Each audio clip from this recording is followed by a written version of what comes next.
नमस्कार, उत्तराखंड के बुलेटिन में आप सभी का स्वागत है। मैं हूं आपके साथ ऋचा सिंह। बुलेटिन शुरुआत करेंगे पर उससे पहले एक नजर सुर्खियों पर। अयोध्या में राम मंदिर निर्माण को लेकर सीएम त्रिवेंद्र सिंह रावत ने जाहिर की खुशी। कहा, बरसों का इंतजार अब खत्म हुआ। त्रिवेंद्र सरकार का बड़ा फैसला, लंबे इंतजार पर अब लगेगा विराम। टिहरी झील को 1210 करोड़ रुपए में संवारने की तैयारी। रोडवेज बसों में बहनों को मुफ्त यात्रा और बॉर्डर पार करने के लिए रक्षाबंधन टैक्स। पुलिस प्रशासन ने ढील दी तो दलालों ने ई पास सेंटरों की लगाई भरमार।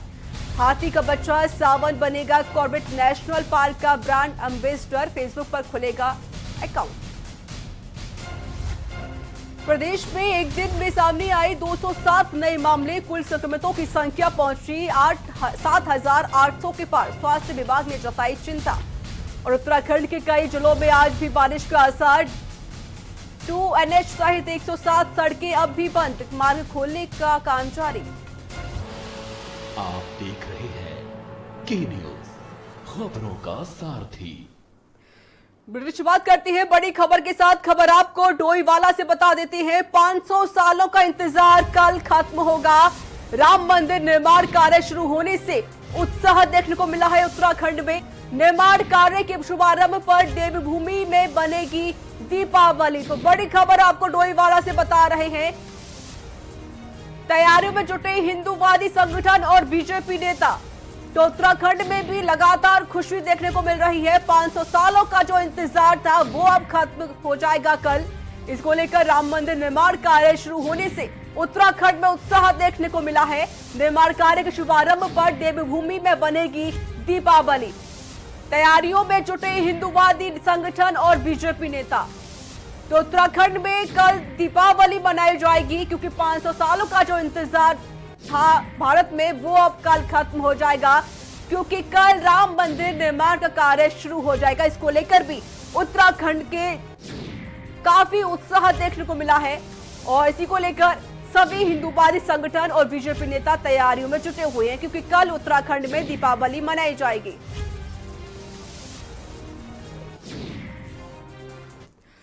और डोईवाला से आपको बड़ी खबर बता देते हैं। 500 सालों का जो इंतजार था वो खत्म होगा क्योंकि रामलला मंदिर का कल निर्माण होने वाला है। इसका शिलान्यास रखा जाएगा।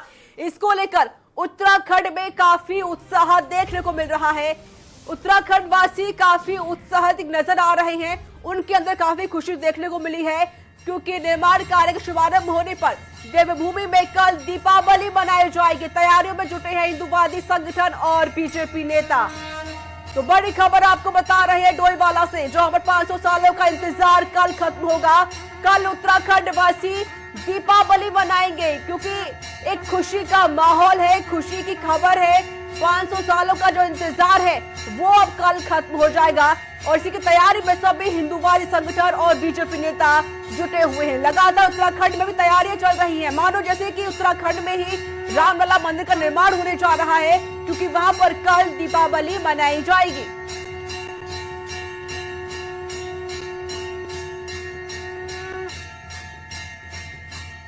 और इसी को लेकर सभी लोग तैयारियों में जुटे हुए हैं, चाहे वो हिंदूवादी संगठन हो या फिर बीजेपी नेता हो या फिर पूरे उत्तराखंड वासी क्यों ना हो, वो तैयारियों में जुटे हुए हैं कल क्योंकि कल अयोध्या में राम मंदिर का निर्माण होगा लेकिन उत्तराखंड में इसी को लेकर दीपावली मनाई जाएगी।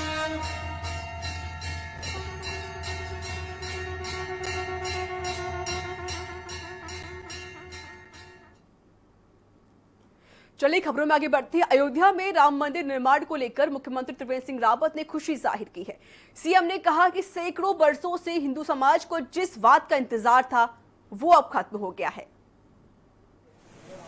सैकड़ों वर्षों से जिसकी अपेक्षा थी हिंदू समाज को कि मर्यादा पुरुषोत्तम भगवान राम जहाँ पर जन्म हुए वहाँ पर रामलला का भव्य मंदिर बना और अब वो स्वर्णिम अवसर कल आ रहा है जब देश के यशस्वी प्रधानमंत्री माननीय नरेंद्र भाई मोदी उसका विधिवत रूप से शिलान्यास करेंगे। हजारों लोगों ने इसके लिए बलिदान दिए, सैकड़ों युद्ध इसके लिए लड़े गए। जो हमारे देश के, हमारी संस्कृति के जो मान बिंदु हैं और जिनसे सबका सम्मान जुड़ा हुआ है, उन स्थानों को अत्याचारियों के द्वारा नष्ट करने का प्रयास किया गया। अब आज एक ऐसी सरकार और ऐसे हमारे सर्वोच्च न्यायालय ने निर्णय दिया कि आज वहां पर भगवान श्री राम के मंदिर का पुनर्प्रतिष्ठा। उत्तर प्रदेश के अयोध्या में भव्य श्री राम मंदिर निर्माण के लिए भूमि पूजन का कार्यक्रम कल यानी 5 अगस्त को आयोजित किया जाएगा। प्रधानमंत्री नरेंद्र मोदी इसकी आधारशिला रखेंगे। वहीं उत्तराखंड के सीएम रावत ने भी अयोध्या में बन रहे राम मंदिर निर्माण को लेकर अपनी खुशी जाहिर की है। सीएम ने राम मंदिर में क्या कुछ कहा है, आइए आपको दिखाते हैं। सैकड़ों वर्षों के विवाद की समाप्ति के पश्चात अयोध्या में राम जन्मभूमि पर भव्य मंदिर निर्माण का शुभारंभ माननीय प्रधानमंत्री श्री नरेंद्र भाई मोदी 5 अगस्त को करने जा रहे हैं। अयोध्या में बनने वाला श्री राम का भव्य मंदिर करोड़ों लोगों की आस्था से जुड़ा हुआ है। भगवान श्री राम सनातन संस्कृति के प्रतीक हैं, वे मर्यादा पुरुषोत्तम हैं, आदर्श जीवन के वे प्रेरणा पुंज हैं। भगवान राम मानवता, नैतिकता, प्रेम व सद्भाव के प्रतीक हैं। भगवान राम का यह मंदिर देश व दुनिया में अपनी विशिष्टता के लिए पहचाना जाएगा। विश्व पटल पर अयोध्या एक नए रूप में विराजमान होगी तथा दुनिया के श्रद्धालु वहां पर उसकी भव्यता के दर्शन के लिए वहां पर आएंगे। माननीय प्रधानमंत्री जी ने सही कहा है कि अयोध्या मंदिर विवाद का भले ही कई पीढ़ियों पर असर पड़ा हो, लेकिन अब यह संकल्प लेना जरूरी है कि नई पीढ़ी नए सिरे से न्यू इंडिया की शुरुआत करेगी। सबको साथ लेकर हम नए भारत का निर्माण करेंगे। 5 अगस्त को माननीय प्रधानमंत्री जी राम मंदिर की आधारशिला रखने जा रहे हैं। देश और समाज के सभी क्षेत्रों और वर्गों में इसको लेकर काफी उत्साह है। कोविड-19 की परिस्थितियों के कारण इस पावन अवसर पर हम सभी का वहां उपस्थित रहना संभव नहीं है। आइए हम 5 अगस्त को इस शुभ अवसर पर शाम को अपने घरों में एक एक दीप जलाएं। श्रद्धा और उत्साह के दीप से संपूर्ण भारत को प्रकाशमान करें। जय श्री राम। 5 अगस्त को अयोध्या में राम मंदिर निर्माण के लिए भूमि पूजन हो रही है और इसको लेकर भूमि पूजन में कुछ खास मेहमानों को ही निमंत्रित दिया गया है। लेकिन राम मंदिर निर्माण के भूमि पूजन को लेकर देश भर में खुशी का माहौल देखने को मिला है। सालों से राम मंदिर निर्माण का इंतजार कर रहे लोग इससे खासा उत्साहित हैं। उत्तराखंड देवभूमि भी है और यहाँ भी राम मंदिर निर्माण की भूमि पूजन को लेकर लोगों में काफी खुशी देखने को मिल रही है।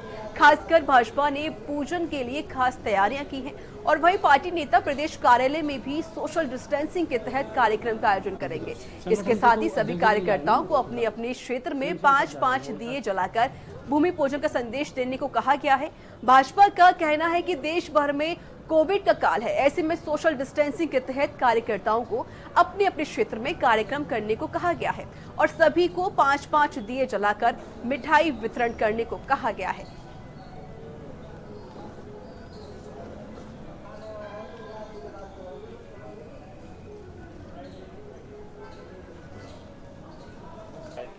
देखिए, भगवान राम 130 करोड़ देशवासियों के आराध्य हैं। दुनिया भर में उनकी मान्यता है और बहुत लंबे समय से राम जन्मभूमि का संघर्ष चल रहा था। अनेकों लोगों ने अपने जीवन उसके लिए समर्पित कर दिए, अपना सर्वस्व निछावर कर दिया। अब जाकर वो शुभ दिन आया है कि सभी बाधाओं को पार करते हुए सर्वसम्मति से ये राम मंदिर का निर्माण होने जा रहा है। कल देश के यशस्वी प्रधानमंत्री श्री नरेंद्र मोदी जी उसकी आधारशिला रखते हुए कार्य का प्रारंभ करेंगे। पूरे देश में और दुनिया में इसके लिए अभूतपूर्व उत्साह है, लेकिन कोरोना की कारण उसकी समस्याओं को देखते हुए कोई बड़ा कार्यक्रम करना इस समय ना तो उसके लिए उचित है और ना उसकी कोई सलाह दे रहा है, ना करना चाहिए। तो उसको ध्यान में रखते हुए हम सभी लोग अपने अपने घरों पर, अपने अपने कार्य क्षेत्रों पर दीपमाला प्रज्वलित करेंगे। 5-5 दीप सब लोग जलाएंगे और मिष्ठान वितरण करेंगे और अन्य इस प्रकार के व्यक्तिगत कार्यक्रम करेंगे। कोई बड़ा कार्यक्रम इस समय पर आयोजित नहीं कर रहे हैं। और यहाँ वक्त एक छोटे से ब्रेक का है। ब्रेक के बाद जल्द हाजिर होंगे।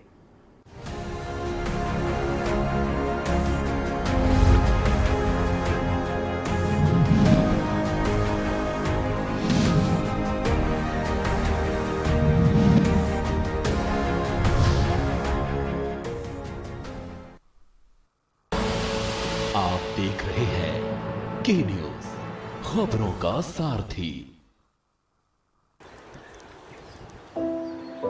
कोरोना में लॉकडाउन के चलते बहुत से लोगों की नौकरियां चली गई थी।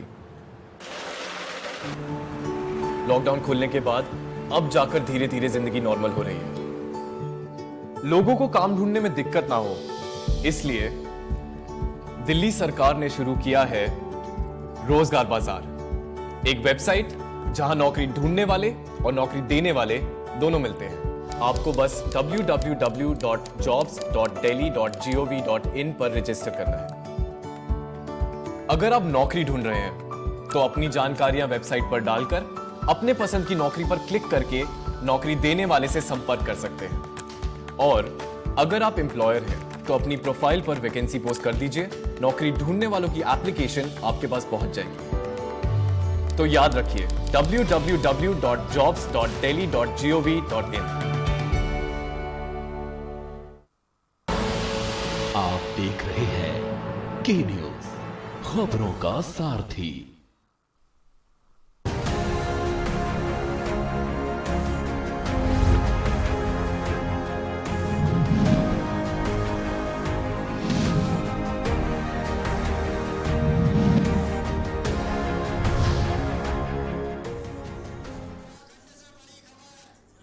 ब्रेक के बाद स्वागत है। स्पीच खबर आपको उत्तराखंड से बता देती है। उत्तराखंड से बड़ी खबर आ रही है।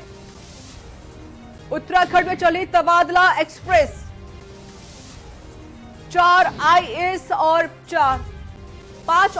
4 पीसीएस के तबादले किए गए हैं। 3 सचिवालय सेवा अधिकारी भी बदले गए हैं। एक वित्त सेवा अधिकारी का भी ट्रांसफर किया गया है। तो बड़ी खबर आपको उत्तराखंड से बता रहे हैं, जहां पर तबादले का सिलसिला जारी है।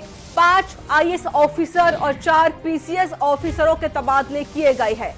3 सचिवालय सेवा अधिकारी भी बदले गए हैं।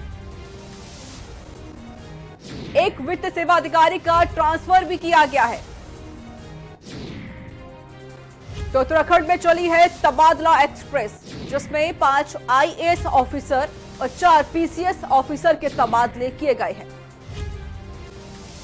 और वहीं 3 सचिवालय सेवा अधिकारी भी बदले गए हैं। और आपको बता दें, एक वित्तीय सेवा अधिकारी का भी ट्रांसफर किया गया है।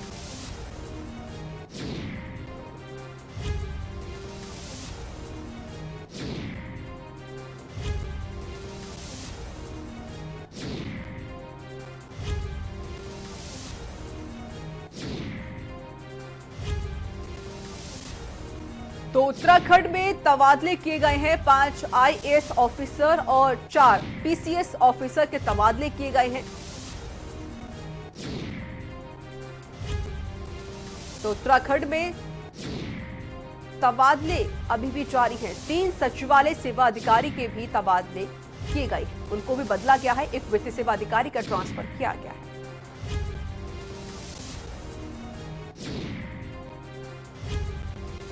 उत्तराखंड में चली तबादला एक्सप्रेस, जिसमें 5 आईएएस और 4 पीसीएस के तबादले किए गए हैं। 3 सचिवालय सेवा अधिकारी भी बदले गए हैं। और इस पर अधिक जानकारी के लिए विशेष संवाददाता जुड़ चुके हमारे साथ, राजेश वर्मा। राजेश, क्या कुछ जानकारी है आपके पास? बिल्कुल बता दें कि अभी जो है आदेश जारी किया गया है, जिसमें आईपीएस जो है 5 तबादले किए गए हैं। 5 आईएएस 4 तबादले हुए हैं, साथ ही में 4 पीसीएस के तबादले किए गए हैं। और सचिवालय से भी अटैच कई जो पीसीएस थे, उसमें टोटल मिलाकर बात करें तो 9 लोगों के जो है कार्य क्षेत्र में बदलाव गया है। तो कहीं ना कहीं एक बड़े जो तबादले है उनका सिलसिला लगातार जो है वो उत्तराखंड में देखने को मिल रहा है, एस से संबंधित हो या बीजेपी से संबंधित हो, और कई तबादले जो हो जो है वो लगातार जो है वो उत्तराखंड में जारी है। जी, चलिए, बहुत शुक्रिया राजेश वर्मा अधिक जानकारी देने के लिए। तो उत्तराखंड में 5 IAS ऑफिसर और 4 PCS ऑफिसर के तबादले किए गए हैं। 30 सचिवालय सेवा अधिकारी भी बदले गए हैं। साथ ही साथ आपको बता दें कि एक वित्त सेवा अधिकारी का ट्रांसफर भी किया गया है।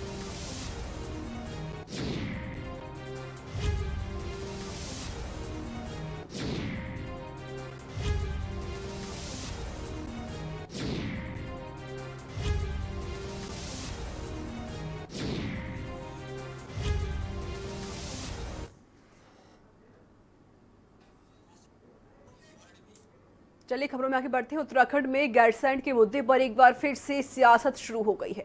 दरअसल पूर्व मुख्यमंत्री और कांग्रेस के राष्ट्रीय महासचिव हरीश रावत गैरसैंण में राज्य सरकार की ओर से किए गए विकास कार्यों को देखने के लिए 9 अगस्त को गैरसैंण जाएंगे।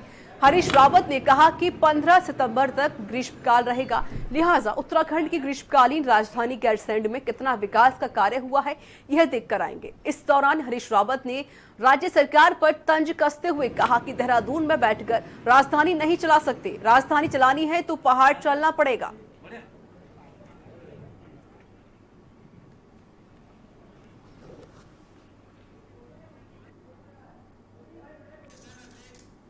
और यहाँ वक्त एक छोटे से ब्रेक का है, ब्रेक के बाद जल्द हाजिर होंगे।